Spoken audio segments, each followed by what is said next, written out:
Hello guys, this is Miram from tech Maramari. আজকের ভিডিওতে আমরা চলে আসলাম আরেকটা নতুন পিসি বিল্ডের গাইড ভিডিও নিয়ে এবং আজকের ভিডিওর বাজেট কিন্তু 75,000 টাকা বা 75K টাকা এবং এই রেঞ্জে কিন্তু আপনারা 4K ডিজিং থেকে শুরু করে 4K গেমিং সকল কিছু করতে পারবেন easily without any kind of hesitation এই বিল্ডটি দিয়ে। একটা ভালো কথা, বর্তমানে রমজান উপলক্ষে কিন্তু এসপি ট্রেড ইন্টারন্যাশনাল সুবাস্তু আর্কেডের সেকেন্ড ফ্লোর শপ নাম্বার 106 107 কিন্তু রমাদান ফেস্ট চলছে, যা ধরুন আপনার এই সকল কম্পোনেন্ট খুব সুলভ মূল্যে কিন্তু পেয়ে যাবেন তাদের কাছে। সো তাদের ওখানে অ্যাড্রেস এবং আরো সকল বিস্তারিত জিনিস আমাদের ডেসক্রিপশন বক্সে দেওয়া হলো। Do check it out. চলুন ভিডিও শুরু করা যাক without any kind of delay.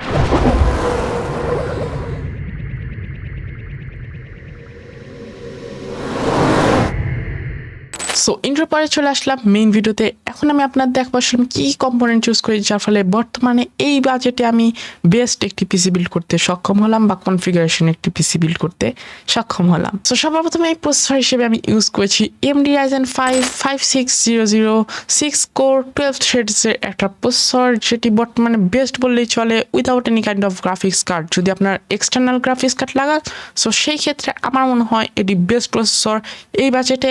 অবশ্যই X যেটা রয়েছে সেটি ভালো, কিন্তু তার দাম কিন্তু এর চেয়েও 2-3 হাজার টাকা বেশি। সো সেক্ষেত্রে যদি আপনার 2-3 হাজার টাকা বেশি দিতে পারে সো অবশ্যই আপনার 5600X এর দিকে মুভ করার চেষ্টা করবেন। বাট বর্তমানে বাজেটে এটিও বেস্ট এবং এটির কিন্তু যেমন বললাম এটি নিয়ে বলার তেমন কিছু নেই। বর্তমানে এটি বেস স্পিড 0.5 GHz এবং আপ টু বা পোস্ট ক্লক স্পিড কিন্তু 4.4 GHz এবং এর L3 ক্যাশে রয়েছে 32 MB আর বাকি 3 MB আর হচ্ছে 384 KB এবং এটি কিন্তু DDR4 র্যাম সাপোর্ট করে আপ টু 3200 MHz। আর বেশি কিছু তেমন বলার নেই এবং অন্য সকল প্রসেসরের মধ্যে বাকি সকল কনফিগারেশন রয়েছে এবং এটি কিন্তু AM4 সিরিজের প্রসেসর এবং এটি লাগানোর জন্য কিন্তু আমাদের AM4 সিরিজের মাদারবোর্ড লাগবে। সো দ্বিতীয়তে আমি সিপিইউ কুলার হিসেবে যেটি ইউজ করেছি সেটা হচ্ছে DeepCool AG400 LED CPU air cooler. So এটি কিন্তু একটি এয়ার কুলার। আমি মনে করি না বর্তমানে 70,000 রেঞ্জে কোনো এআইও বা হচ্ছে লিকুইড কুলার ইউজ করা উচিত।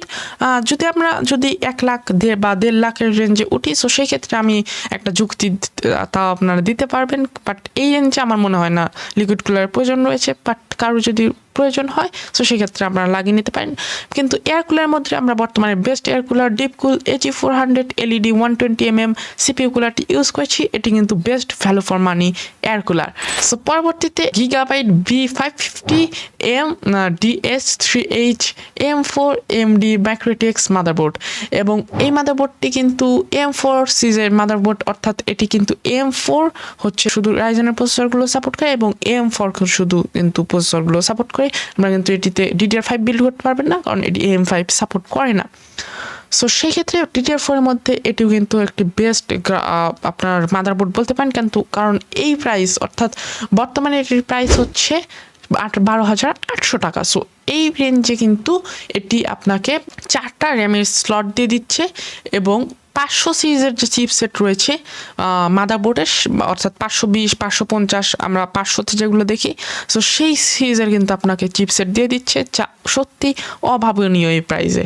এবং 4টা আমরা যেমন বললাম 4টা আপনার র্যাম স্লট পেয়ে যাবেন এবং 128 GB পর্যন্ত এটা এক্সপেন্ডেবল এবং অন্যান্য সকল মাদারবোর্ডের মধ্যে এটিও কিন্তু AMD Ryzen 5 পর্যন্ত সাপোর্ট করে এবং এর উপরে আমার মনে হয় না এই বাজেটে প্রয়োজন রয়েছে এবং শেয়ার মেমোরি সাপোর্ট করে কিন্তু 16 GB পর্যন্ত এবং এটি গ্রাফিক্স কার্ড সাপোর্ট করে কিন্তু আপ টু 4K পর্যন্ত কিন্তু এটি ম্যাক্স গ্রাফিক্স আউটপুট সাপোর্ট করে। সো সেই ক্ষেত্রে আমার মনে হয় না এটা নিয়ে কোনো সমস্যা আমাদের পড়তে হবে এবং অন্যান্য সকল জিনিস কিন্তু এটাতেও রয়েছে। সো পরবর্তীতে আমরা যদি আমাদের এই বিল্ডটির র্যাম দেখি সো সেই ক্ষেত্রে আমি ইউজ করেছি Kingston Fury beast RGB 8GB 3200 MHz 3D4 desktop RAM.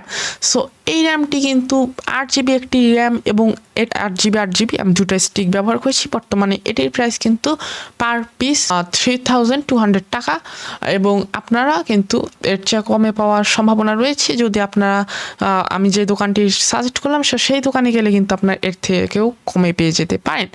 So এটিতে তেমন কিছুই আর অন্য তেমন কিছু নেই। এটি র্যামে র্যামে যা যা থাকে সেটি কিন্তু রয়েছে এবং এটি কিন্তু 32 মেগাহার্টজ একটি বাস্ট স্পিডের র্যাম, যেটি আমি আগেই বলেছি, এবং DDR4 র্যাম অবশ্যই। পরবর্তীতে আমি এসএসডি হিসেবে ইউজ করেছি Lexar NM 790 512 GB Gen 4 NVMe M.2 2280 SSD, এবং এরা এত বড় বড় নাম দেয় আসলে পড়তেই কষ্ট হয়ে যায়। বাট এটি কিন্তু সর্বোচ্চ রিড স্পিড সাপোর্ট করে হচ্ছে আপনার 7200 মেগাবাইট পার সেকেন্ড, অর্থাৎ আপনারা বুঝতে পারেন 7.2 গিগাবাইট এবং পার সেকেন্ড এবং 7.2 Gbps যেটাকে বলা যেতে পারে, এবং রাইট স্পিড সাপোর্ট করে 4.4 Gbps পর্যন্ত, যা বর্তমানে এই বাজেটে অভাবনীয়। আমি বর্তমানে স্যামসাং এর এস ব্যবহার করছি, স্যামসাং এর যেটা আমি ইউজ করছি সেটার প্রাইস কিন্তু এর চেয়ে অনেক বেশি, কিন্তু পারফরমেন্স কিন্তু মোটামুটি এর কাছাকাছি, এবং এটি কিন্তু PCIe Gen 4 X Gen 4 স্ট্রাকচারে তৈরি। সো সেই ক্ষেত্রে আপনার স্পিড নিয়ে কোনো কম্প্রোমাইজ হবে না। সো এবং কিন্তু এটাতে কিন্তু 5 বছর ম্যানুফ্যাকচারিং ওয়ারেন্টি রয়েছে, আর তেমন কিছু আসলে এসএসডিতে থাকে না। সো পরবর্তী গ্রাফিক্স কার্ড বা এই বিল্ডের যদি আমি রাজার মাথায় মুকুট বলি, সেটা হচ্ছে Intel Arc A750 limited edition 8GB GDDR6 card. So বর্তমানে এই কার্ডটি কিন্তু হাইপড কার্ড, এবং এটি নিয়ে আমার মনে হয় না সিঙ্গেল ওয়ার্ডও বলতে হবে, কারণ বর্তমানে বাজারে গ্রাফিক্স কার্ড চেনে এবং এই গ্রাফিক্স কার্ডটা চেনে না এমন কিন্তু লোকই পাওয়া যাবে না। আপনারা চাইলে পরীক্ষা করে দেখতে পারেন, অবশ্যই এই গ্রাফিক্স কার্ডটি কিন্তু তারা সকলেই চিনে থাকবে। সো এবং এই গ্রাফিক্স কার্ডটি মানুষজন এত বেশি চেনে কারণ এটা হচ্ছে ভ্যালু ফর মানি, কারণ এটির মতো ভ্যালু ফর মানি বর্তমানে কোনো গ্রাফিক্স কার্ড এই রেঞ্জে দিতে পারছে না। সো সেই কারণে কিন্তু এটি এত ফেমাস একটি গ্রাফিক্স কার্ড। সো যদি আমরা কনফিগারেশন দেখি, সো এটিতে কিন্তু 28XC কোর বা রে ট্রেসিং কোর আমরা যেগুলো জেনে থাকি রে ট্রেসিং হিসেবে, সো এটাতে কিন্তু 28টা রে ট্রেসিং কোর রয়েছে, এবং এটি কিন্তু 256 বিট মেমোরি ইন্টারফেসে তৈরি, এবং এটি কিন্তু ডিসপ্লে পোর্ট 2.0 সাপোর্ট করে, এবং এটি কিন্তু HDMI 2.1 সাপোর্টেড। তো সেক্ষেত্রে আমরা কিন্তু একবারে বেস্ট কোয়ালিটির একটা ভিডিও আউটপুট পাবো, এবং এটি কিন্তু 8K পর্যন্ত আপটু সাপোর্ট করে, বাট আমাদের মাদারবোর্ড সাপোর্ট করে 4K। সো আমরা 4K চালাবো। আসলে আমার মনে হয় না 8K মনিটরই আসলে বাংলাদেশে কেউ কিনতে পারবে, বাট যারা কিনতে পারবে তারা কিন্তু অবশ্যই সেই লেভেলের বিল্ডটা করার চেষ্টা করবে, কিন্তু এইটা দিয়ে মনে হয় না কেউ 8K এর কাজ করার চেষ্টা করবে। এবং এটি কিন্তু অবশ্যই আপনারা 8K মনিটর না কিনলেও 8K কিন্তু এডিট করতে পারবেন। তো সেই ক্ষেত্রে কিন্তু এটা আপনাদের পারফরমেন্সে সাপোর্ট দিয়ে দেবে।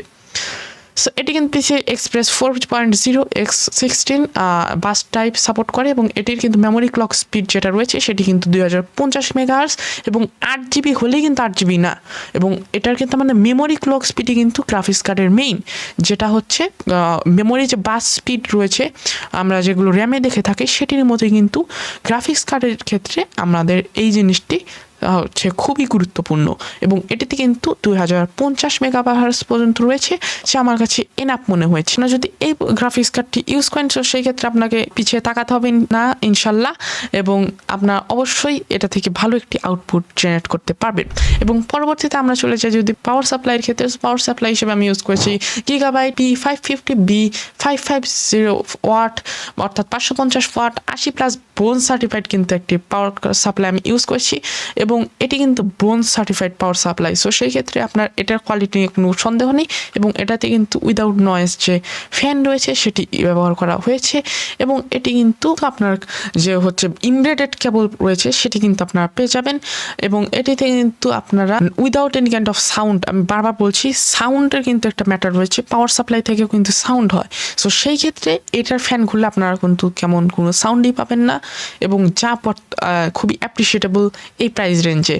এবং এটিতে কিন্তু 3 বছরের ম্যানুফ্যাকচারিং ওয়ারেন্টি রয়েছে, এবং একটা ভালো ব্র্যান্ড গিগাবাইট অবশ্যই একটি নামি দামি ব্র্যান্ড। সো সেই ক্ষেত্রে এইটা নিয়ে আমার তেমন কিছু বলার ইচ্ছা নেই, কারণ সবাই গিগাবাইট আসলে চেনে যারা পিসি মার্কেটে কাজ করে। সো পরবর্তী কেসিং হিসেবে এই বিল্ডেতে আমি ইউজ করছি পিসি পাওয়ার আইসবার্গ ARGB ATX কেসিং, এবং এই কেসিংটি কিন্তু বর্তমানে বেস্ট বা হাইপড একটি কেসিং, যারা লিও ডাইনামিক অর্থাৎ রেভেঞ্জারের লিও ডাইনামিক যেটা রয়েছে সেটির তুলনায় কিন্তু এটির প্রাইস অনেক কম, এবং এটি কিন্তু দেখতে হুবহু, বাট হুবহু বললে যে আমি বলবো ওটা এটার ক্লোন তেমন কোনো কিছুই কিন্তু না, এটা আলাদা একটা ব্র্যান্ড। এতে কিন্তু আপনার 7টি আপনারা ARGB ফ্যান পেয়ে যাবেন। একটা কথা আমি বলে রাখি, ARGB আর RGB সেটা কিন্তু পার্থক্য রয়েছে।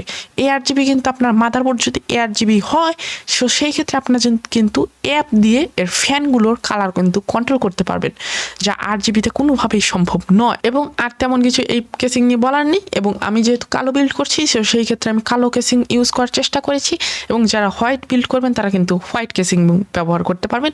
এই সেম কেসই হোয়াইট ভেরিয়েন্টেও পাওয়া যায়। সো কেমন লাগলো আজকের ভিডিও অবশ্যই নিচে থাকা কমেন্ট বক্সে কমেন্ট করে দেবেন। এবং আমি এমন ভিডিও আরও সামনে আনবো কিনা সে বিষয়েও কিন্তু কমেন্ট করে দেবেন। এবং আমি যেমন বললাম, আমি যে একটা ট্রাস্টেড দোকানের নাম কিন্তু আপনাদের সবার প্রথমেই বলেছি, যারা অনেক বছর ধরে কিন্তু নিষ্ঠার সাথে কাজ করে আসছে পিসি বিল্ডিং মার্কেটে। সো আপনারা যদি ভাবেন পিসি বিল্ড করবেন, সো অবশ্যই তাদেরকে চেক আউট করবেন। ডিসক্রিপশন বক্সে তাদের কিন্তু আমি অ্যাড্রেস থেকে শুরু করে সব কিছুই দিয়ে দিয়েছি। আজকের মতো এটুকুই। Stay happy, stay cool, take care of your health.